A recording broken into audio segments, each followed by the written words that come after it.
1936. L'Union des républiques socialistes soviétiques. Un nom qui, sur la carte du monde, représente bien plus qu'une simple étendue territoriale. C'est un colosse aux pieds d'argile, une nation qui, après les convulsions de la révolution et la brutalité de la guerre civile, tente péniblement de se redresser. À la tête de ce titan, un homme, Joseph Staline. Son ascension n'a rien du hasard. Elle est le fruit d'une patience machiavélique, d'une élimination systématique de ses rivaux au sein du Politburo et une mainmise totale sur les appareils du parti. Staline ne s'est pas contenté de rendre le pouvoir. Il a fait corps avec l'État soviétique pour devenir une volonté unique. Cette volonté, qu'il exporte autour de l'URSS, une toile se tisse, par des traités de défense, par la subvention politique, par la force pure. Staline encercle ces territoires de zones tampons. Ces États officiellement souverains ne sont en réalité que les prolongements de Moscou, des États satellites dévoués à la survie de la mère patrie. De la Mongolie aux républiques de l'Asie centrale, le rideau de fer commence à se dessiner avant même que la guerre mondiale n'éclate. Mais Staline sait que cette sphère d'influence est fragile. Pour protéger le bloc, une seule solution, l'industrialisation à marche forcée. Le dirigeant soviétique transforme le sol en usine, les paysans en ouvriers et le fer en machine de guerre. L'URSS ne cherche pas seulement à exister, il cherche à dominer. En 1936, Staline n'est plus seulement un chef de parti, il est le grand architecte d'un empire qui s'apprête à redessiner les cartes du monde, quitte à tout embraser sur son passage. L'industrie a parlé, mais l'acier n'a aucune valeur sans la main qui le guide. À l'ouest, le long des frontières de la Pologne et des États baltes, le colosse se déploie. 78 divisions soviétiques, plus d'1 million d'hommes sont sortis de l'ombre pour former le rempart d'acier. Aux commandes de cette force titanesque, un nom qui résonne dans les écoles militaires. Le maréchal Mikhaïl Tuchaevsky, stratège de la guerre en profondeur. Il est l'homme qui doit transformer cette masse humaine en une lame capable de briser n'importe quelle ligne de défense. Ce déploiement n'est pas qu'une manœuvre, c'est un message. Staline regarde ses troupes massées face à la démocratie occidentale. Le million de soldats sous ses ordres est la preuve que le grand architecte a fini de bâtir. Il est désormais prêt à construire son empire sous les décombres de l'ordre européen.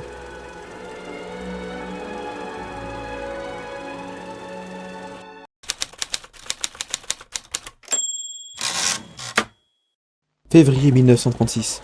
Si l'Europe retient son souffle sous la menace, le regard de Moscou se tourne vers l'Est. Dans les couloirs du Kremlin, Staline et son état-major ne dorment plus. Ils observent l'Asie avec une méfiance viscérale.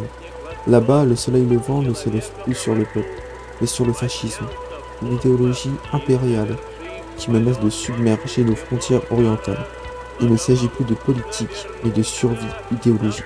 Pour protéger les terres du socialisme, le maréchal Auguste Gork est envoyé sur le théâtre sibérien. Il n'est pas seul.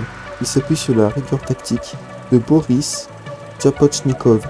Sous leurs ordres, la terre tremble. 86 divisions, soit une force colossale de 1 204 000 hommes, ont quitté leur caserne pour se masser le long du Mandchoukouo et de la péninsule de Corée. C'est ici que dans la steppe glacée se jouera peut-être le sort du communisme.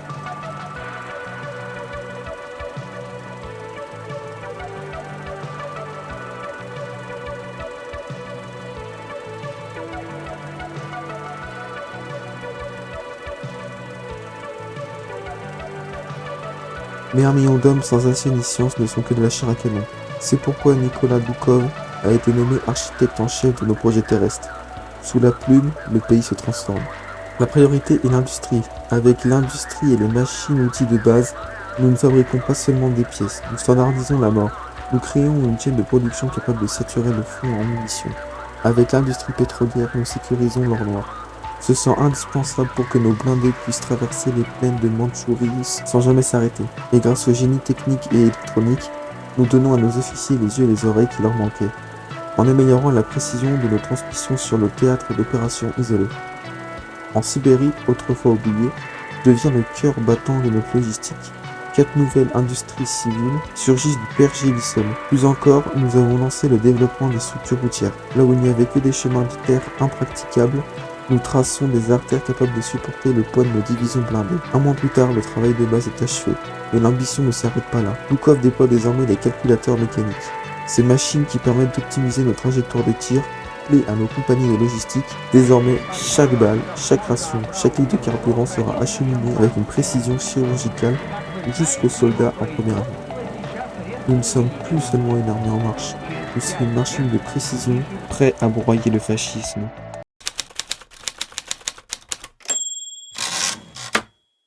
Avril 1936. Le colosse soviétique s'est armé. Il a bâti ses routes et amassé ses troupes. Mais la plus grande menace ne vient pas de l'extérieur. Elle naît dans l'ombre des couloirs du Kremlin, dans l'esprit d'un seul homme. Au cours d'une récente session du comité central, le camarade Staline a dénoncé le fonctionnalisme croissant au sein du parti. Si tous les membres du comité ont été prompts à l'assurer de leur soutien inconditionnel, cela n'a apparemment pas soulagé ses inquiétudes. Selon lui, nous devons rester en permanence sur nos gardes face aux saboteurs et aux traîtres qui complotent contre l'État, quelle que soit la fonction qu'il occupe. Cela a pris le cours de nombreux membres du parti, qui étaient persuadés que la menace d'une scission s'éloignait depuis le départ de Trotsky. Ces inquiétudes sont-elles fondées? La question n'a plus d'importance. La graine de la paranoïa est plantée. Staline ne craint plus seulement l'invasion, il craint l'assassinat, la trahison, la lame dans le dos. Il voit des hommes derrière chaque porte. Cet événement, en apparence bureaucratique, est l'étincelle qui créera bientôt l'un des plus grands massacres de la population de l'histoire de l'URSS. Mais pour l'instant, le sang ne coule pas encore. Le mal ronge de l'intérieur. Comme pour matérialiser cette nécrose interne, une menace biologique frappe le pays. Le nouveau typhus exanthématique, maladie de la promiscuité et de la misère, prolifère dans nos nouveaux centres industriels. Face à la pandémie naissante, la réponse de l'État est immédiate et brutale. Une campagne de vaccination générale est obligatoire. Le camarade Staline exige la survie de son peuple, non pas par humanisme, mais parce qu'un ouvrier mort ne produit pas de pain. Pour protéger cette industrie vitale qui menace le futur, qu'elle soit biologique ou balistique, nous adaptons nos doctrines. Nous lançons la recherche des industries disséminées. Fini le temps des gigantesques complexes vulnérables à une seule frappe. Nous éclatons nos productions à travers le territoire. Si une usine tombe, 10 autres prendront le relais. En mai 1936, le monde entier semble malade. En France, le Front populaire arrive au pouvoir. À Paris, on célèbre la victoire de la gauche. À Moscou, on crache sur cette compromission. C'est un échec total du communisme véritable. Une gauche molle, bourgeoise, incapable de tenir le fusil de la révolution. Face à cette dérive idéologique de l'Occident, nous devons purifier notre propre doctrine. La priorité nationale se tourne vers le marxisme-léninisme. L'État referme son poing sur la pensée de son peuple, s'assurer qu'aucune faiblesse démocratique ne franchisse nos frontières. Ce même mois de mai, alors que le monde se perd en discours politique, nous posons la première pierre de l'apocalypse. Nous ordonnons la recherche sur le développement militaire centralisé. Sur le papier, en 1936, cela ne sert strictement à rien sur le champ de bataille. C'est un gouffre financier, et c'est le pilier fondamental d'un projet secret. Экипаж надевает защитные очки. Приближается к точке взрыва. Высота 4000 метров. Осталось 3 секунды. 2, 1, 0. Взрыв сопровождался световой вспышкой необычной силы. В этот момент самолет-носитель находился в 40 и последующие свечения, несмотря на сплошную облачность, были видны в радиусе. L'illusion de la toute-puissance se heurte à la réalité du terrain. Notre système ferroviaire est archaïque. L'écartement des rails, les locomotives vieillissantes et le gel permanent provoquent un goulot d'étranglement logistique dramatique. Nos divisions souffrent d'une attrition sévère avant même d'avoir vu l'ennemi. Des tonnes de matériel pourrissent dans les gares de terrain. C'est une faille critique qu'il faut colmater sous peine de voir notre armée mourir de faim sous ses propres terres. Nous n'avons plus le temps. Le temps de la paix est officiellement mort. Ce même mois de juillet, Hitler signe le Julia Brockman, scellant le destin de l'Autriche dans l'orbite nazie. En Afrique, l'empire éthiopien s'effondre, annexé dans le sang par les troupes de l'Italie fasciste. Sur la péninsule ibérique, le premier coup de feu de la guerre d'Espagne retentit. Le franquisme se lève. Le monde entier s'embrase. Nous devons être prêts.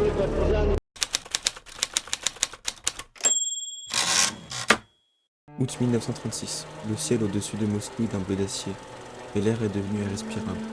La paranoïa, qui n'était qu'une ombre, s'est incarnée en loi fondamentale. Nous instaurons la constitution de Staline. Le monde extérieur applaudit, croyant voir l'avènement d'une ère libérale, une façade pour assurer les démocraties occidentales. Mais à l'intérieur, c'est le contraire qui se produit. C'est le carcan qui se resserre. Pour maintenir l'illusion, la haute sphère du parti s'adonne à un exercice périlleux, la falsification massive. On invente des tonnes d'acier, on maquille les rendements agricoles, on imagine des usines qui tournent que dans les rapports envoyés au Kremlin. Staline veut des chiffres satisfaisants, il les aura. Cette falsification est le premier acte de notre survie. Car si les chiffres sont bons, la peur diminue. Si les chiffres sont bons, le grand architecte ne cherche pas de coupable. Dans cette danse macabre, nous nommons Vyacheslav Molotov conseiller politique. Homme de l'ombre, fidèle parmi les fidèles, il sera le garant de la diplomatie.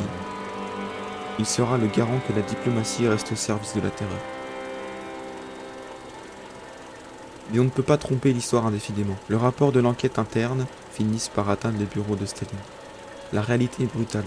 Le parti est miné. Il y a des cellules dormantes, des éléments détachés, des hommes qui ont gardé leur esprit critique. Pour Staline, c'est une tumeur. Et face à la gangrène, il n'y a pas de remède doux. Il choisit l'excision. C'est une opération chirurgicale. Il faut couper. Il faut supprimer ce qui empêche le corps soviétique de fusionner avec la volonté du chef. À cet instant, le moral disparaît pour laisser place à la survie du régime. Tandis que nous purifions dans le sang, le reste du monde bascule. À Berlin, les Jeux Olympiques sont achevés. L'Allemagne nazie étale sa force. 33 médailles d'or contre 24 pour les Américains. Une humiliation symbolique qui renforce l'arrogance d'Hitler. Mais c'est vers l'Orient que nos yeux sont rivés. L'incident de Sichuan a éclaté. Une escarmouche en Chine du Nord entre les forces locales et les troupes soutenues par le Japon. Ce n'est pas qu'une simple frontière qui bouge. C'est le Japon qui teste notre profondeur stratégique. Le Japon nous provoque. Il veut savoir si l'URSS est occupée à s'entretuer ou si elle est capable de défendre ses intérêts en Asie. En réponse, nous envoyons 24 bataillons de plus, 1,5 million d'hommes face au soleil levant. La Sibérie n'est plus une terre de pionniers, c'est une sentinelle armée. En octobre, nous adoptons la priorité nationale, le socialisme dans un seul pays. Le monde entier peut sombrer dans le chaos, nous serons le dernier bastion. Vient le mois de novembre, le mois de la curée. Nous décidons de le tuer. Georgi Zinoviev, celui qui a bâti les fondations de notre idéal, devient l'ennemi public numéro 1. Nous lançons le centre antiterroriste zienovieviste. C'est une mise en scène atroce. Des procès où des accusés s'accusent eux-mêmes, confessent des crimes qu'ils n'ont jamais commis, pour sauver l'honneur de leur famille. Le 21 novembre 1936, Zinoviev est exécuté. Sa mort n'est que la première d'une longue série. Dans la foulée, Chiang Kai-shek est exécuté en Chine, marquant la fin de velléités de coopération dans la région. Pour diriger cette machine de mort, nous nommons Nikolai Lejov, le nain sanguinaire. Il est petit par la taille, mais immense par sa capacité à concevoir l'horreur. Avec lui, la terreur n'est plus un incident, c'est une administration. Chaque village, chaque usine, chaque bureau devient un lieu de surveillance. L'URSS est en train de se vider de sa propre substance pour devenir une machine de guerre pure, glacée, sans remords.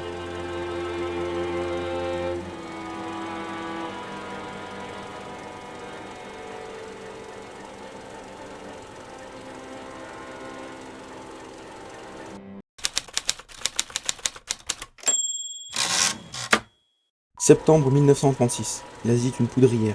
En réponse à la montée de la menace impériale, nous lançons 2 chantiers cruciaux. La recherche du soutien aux services de combat pour muscler nos divisions et un vaste programme d'infrastructure ferroviaire le long de la frontière du Mandchoukour.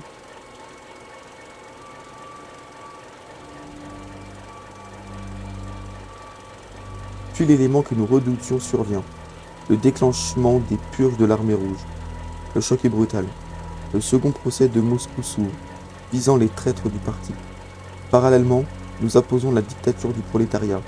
Les partis fascistes et démocratiques sont dissous, interdits. L'URSS n'est plus qu'une ligne de pensée unique, dirigée par la peur. 13 octobre 1937, la concentration est totale. 139 divisions, soit 2 085 000 hommes, sont massés sur la frontière mandchoue. Chaque division pèse désormais 15 000 soldats aguerris. Mais alors que les maréchaux et les généraux finalisent les plans d'attaque, la tragédie frappe. La purge est sans pitié. Zhukov et Rokossovski, les architectes de nos plans de victoire, sont arrêtés et exécutés pour intelligence avec l'ennemi. Nous avons décapité notre propre cerveau militaire. Nous sommes une masse de 2 millions d'hommes sans guide. Le Japon, en étendant son agression sauvage en Chine, a commis l'irréparable. Le Mandchoukour n'est plus qu'une base de lancement pour l'impérialisme japonais. Le 25 mai 1938, nous ne pouvons plus reculer. Nous déclarons officiellement des buts de guerre contre le Mandchoukour. La tension est à son comble. Nous sommes prêts. Nos lignes de chemin sont enfin opérationnelles. Nos 139 divisions sont en position. Mais au moment de lancer l'assaut, Une question hante les rangs de nos soldats. Sans nos meilleurs généraux pour diriger cette machine, irons-nous vers la gloire ou vers un massacre fratricide?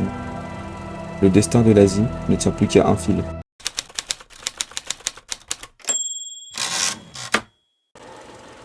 Le 25 décembre 1938, le jour de Noël n'a aucun sens pour l'athéisme d'État soviétique. C'est la date choisie pour l'ordre d'assaut général.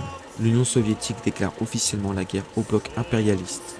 Les premières batailles font rage immédiatement sur l'ensemble du front oriental. La réalité du terrain brise les certitudes théoriques de Moscou. À l'est, nos lignes cèdent du terrain. La supériorité tactique initiale du Japon nous force à reculer de quelques provinces dans la région de Vladivostok. Cependant, sur le front ouest de la Mandchourie, la masse de l'armée rouge enfonce les lignes ennemies.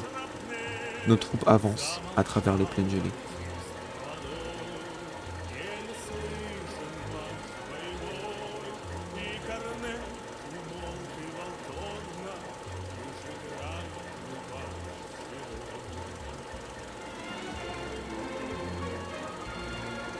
Pour sécuriser nos arrières et figer la situation géopolitique, la diplomatie soviétique abat sa carte maîtresse.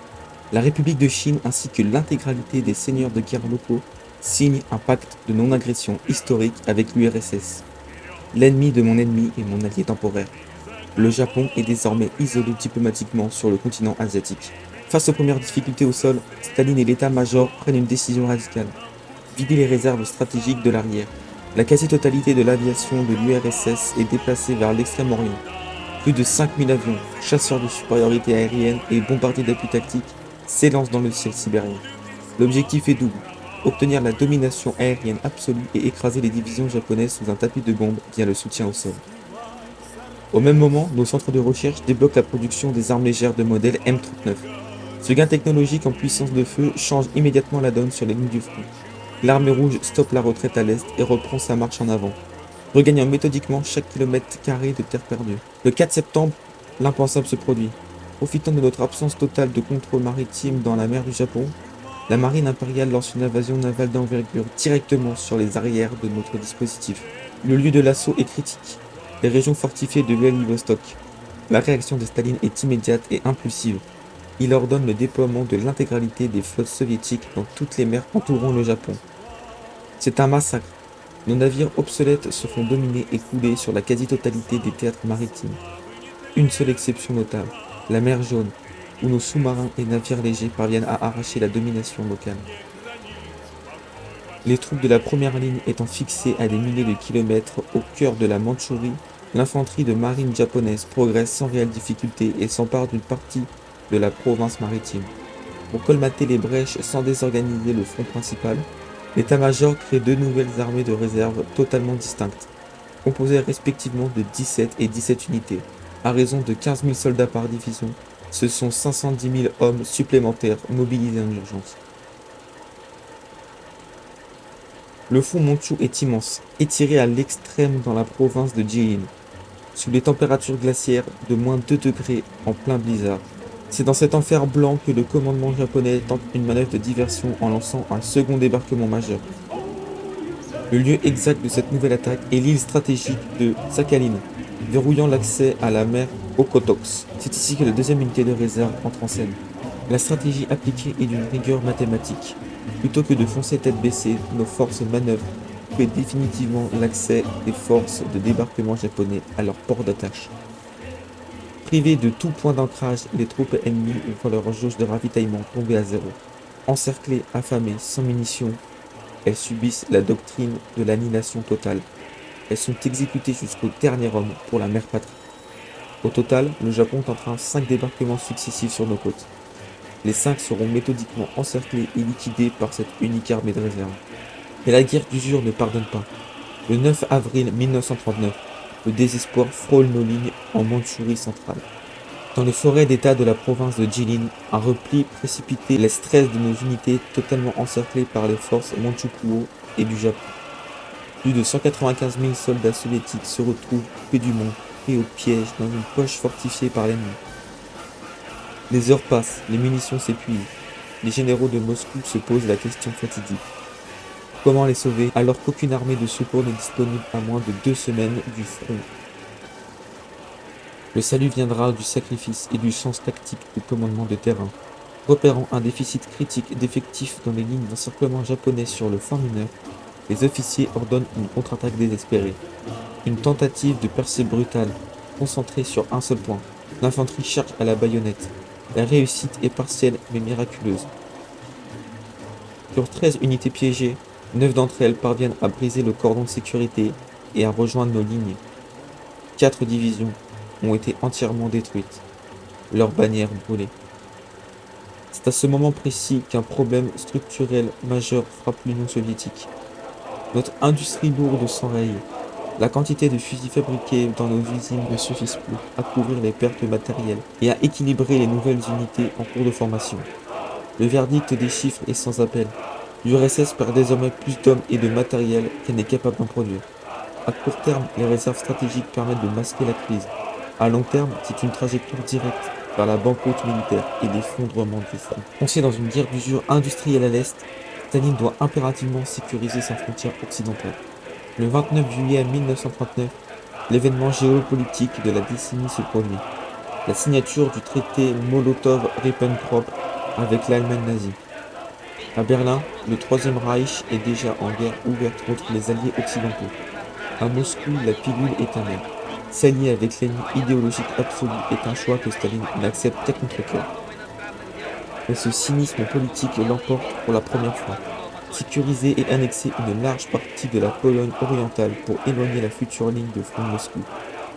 Et surtout, utiliser la machine de guerre nazie comme bouclier biologique et militaire contre l'Occident et ses alliés.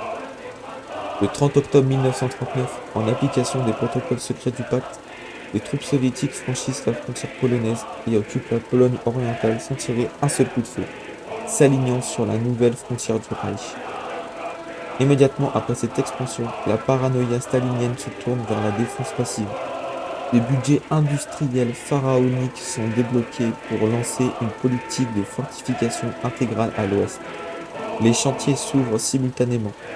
Modernisation lourde de la ligne de Staline. Édification de la ligne de défense de Louga pour protéger Leningrad. Et fortification des écluses du canal de la mer Blanche pour éviter tout contournement par l'Arctique. À l'est, de nouvelles tentatives de débarquement japonais ont lieu, mais l'expérience acquise par nos unités de réserve porte leurs fruits.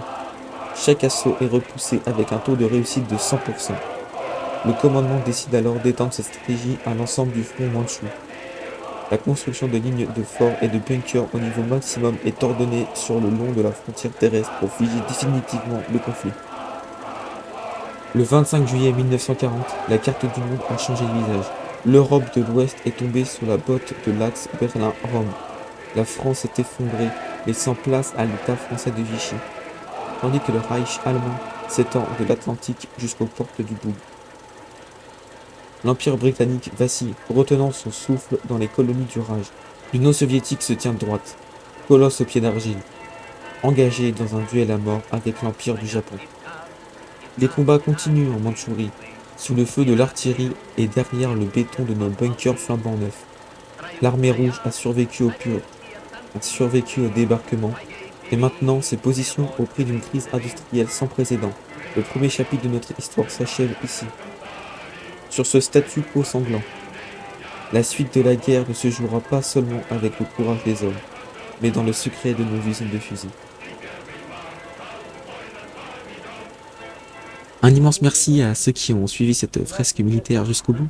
Ce premier épisode a demandé plus de 12 heures de montage, alors si le résultat vous a plu, ne repartez pas sans détruire le bouton like et sans vous être abonné pour ne pas manquer la suite de la campagne. La zone des commentaires vous est ouverte, donnez-moi vos conseils tactiques, vos astuces pour redresser l'industrie lourde soviétique, et dites-moi ce que vous voulez voir dans le prochain épisode. Prenez soin de vous et à très vite pour l'épisode 2.